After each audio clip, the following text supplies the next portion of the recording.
আসসালামু আলাইকুম ভিউয়ার্স, শাপলা কুকিং ফুডে আপনাদের স্বাগত। আপনাদের আজকে তৈরি করে দেখাবো চাল কুমড়ো দিয়ে পাট কুমড়া। এই পাট কুমড়াটি আপনারা খুব অল্প উপকরণ দিয়ে বাসাতেই খুব সহজেই তৈরি করে নিজের মতো করে খেতে পারেন। চলুন দেখিয়ে দিই পাট কুমড়ার রেসিপিটি। আমরা এখানে পাট কুমড়ো তৈরির জন্য নিয়ে নেব আস্ত একটি চাল কুমড়া। এই চাল কুমড়াটি যত কচি নেবেন ততই চাল কুমড়াটা ভালো হবে। এরপর আমরা এই চাল কুমড়োটা ছিলে নিয়ে চাকা চাকা করে কেটে নেব। একটি ছুরির সাহায্যে এই চাল কুমড়োটা ছাড়িয়ে নেব এবং চাকা চাকা করে কেটে নেব। আপনারা এটা বটিতেও কাটতে পারেন নিজের সুবিধা মতো। আমার পাট কুমড়োর জন্য চাল কুমড়াটা কেটে নিয়েছি ঠিক এভাবে এই সাইজ করে আপনারা চাল কুমড়াটা কেটে নেবেন। বেশি যেন মোটা না হয়, তাহলে ভেতরে সেদ্ধ হবে না। এরপর এটা আমরা ধুয়ে নেব। একটি বাটিতে আমরা চাল কুমড়োগুলো ধুয়ে নিয়েছি ভালোভাবে এবং পানিগুলো ঝরিয়ে নেব। এরপর এখানে পাট কুমড়ো বানানোর জন্য মশলাগুলো দিয়ে নেব। দিয়ে দেব স্বাদ অনুযায়ী লবণ,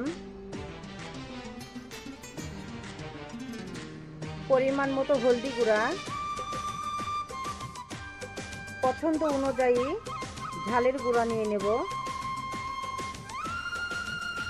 দিয়ে দেব রাঁধুনি গুঁড়া মশলা পরিমাণ মতো।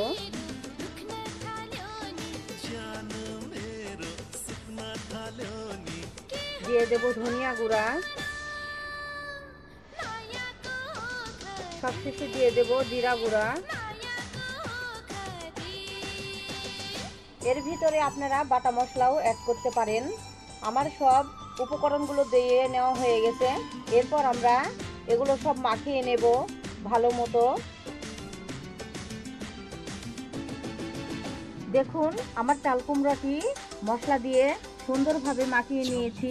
আপনারা ঠিক এভাবেই মশলাগুলো গায়ে গায়ে মাখিয়ে নেবেন।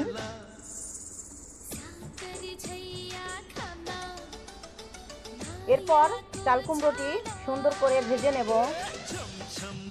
চুলাতে তুলে দিয়েছি কড়াই। আপনারা প্যান অথবা কড়াই ব্যবহার করতে পারেন। কড়াইটি তাতিয়ে নিয়েছি। এরপর দিয়ে দেব পরিমাণ মতো ঘি। আপনারা তেলও ব্যবহার করতে পারেন। এরপর দিয়ে দেব পাট কুমড়াগুলো। এভাবে অল্প আঁচে ভেজে নেব। চাল কুমড়োগুলো এভাবে একবার উল্টিয়ে নেব এবং ঢাকা দিয়ে দেব, তাহলে ভালো মতো সেদ্ধ হবে। আমার পাট কুমড়োটি ভেজে নেওয়া হয়ে গেছে। দেখুন ঠিক এভাবে সুন্দর করে ভেজে নেবেন ব্রাউন কালার করে। এরপর এটা তুলে নেব। এরপর বাকি কুমড়োগুলো ঠিক এভাবে দিয়ে নেব। এরপর কিছুক্ষণ ভেজে নেব এভাবে। আমার দ্বিতীয় পাট কুমড়াটাও ভেজে নেওয়া হয়ে গেছে। এভাবে বাকিগুলো ভেজে নেব। দেখুন আমার পাট কুমড়াগুলো তুলে নিয়েছি। ঠিক এভাবে আপনারা খুব সহজে বাসাতে তৈরি করে খেতে পারেন এই পাট কুমড়াটি। আমার ভিডিওটি ভালো লাগলে সাবস্ক্রাইব করে পাশে থাকবেন। আসসালামু আলাইকুম।